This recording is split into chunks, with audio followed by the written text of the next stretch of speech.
Hello, and welcome to Storytime with Teacher Beth. I'm Teacher Beth. Today we'll be reading The Night Before Kindergarten, written by Natasha Wing, illustrated by Julie Durrell. If you have this story and you'd like to read along, go ahead and grab it now. If not, we'll get started. So I want to give a little shout out.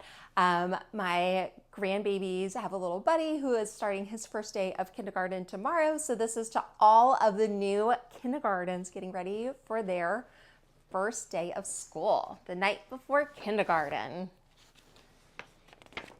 'Twas the night before kindergarten, and as they prepared, kids were excited and a little bit scared. They tossed and they turned about in their beds while visions of school supplies danced in their heads. Erasers and crayons and pencils galore were stuffed in their backpacks and set by the door. Outfits were hung in the closets with care, knowing that kindergarten soon would be here. In the morning it came. School starts today. Would the teacher be nice? Would they still get to play? Faces were washed and teeth were brushed white. Kids posed for pictures with eyes sparkling bright.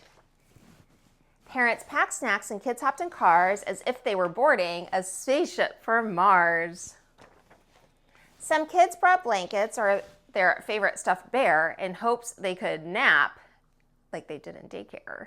Their parents exclaimed, "You're big kids, wow, let us hold your bears and blankies for now." The parents were worried their children would cry if they left them at school with just a goodbye. So they told their darlings, "If you want, we can stay and make sure that everything will be A-okay."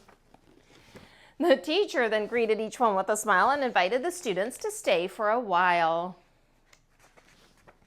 The room was all filled with toys, books, and naps, but where were the beds for mid-morning naps? They colored and painted and played Simon Says, then tumbled and skipped and stood on their heads. They sang silly songs from beginning to end. Within just a minute, each kid had a friend. The children were happy. They loved Miss Sunrise. It was she who was in for a giant surprise. I wonder what that could be. When what to her wondering eyes should appear, but sad moms and dads who were holding back tears. Their noses so sniffly, their eyes red and wet. This was the saddest goodbye Miss Sunrise had seen yet.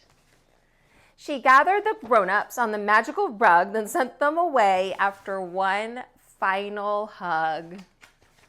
The children all waved from the door of the school. "Don't cry, Mom and Dad. Kindergarten is cool." The end. All right, so I hope that everybody who's getting ready to start their first day, whether it's our little buddy that's starting in kindergarten or you're starting your first day of high school, I hope that you have a great school year. If you enjoyed today's story, make sure you like, subscribe, and ring that bell, and I'll see you next time on Storytime with Teacher Beth. Bye.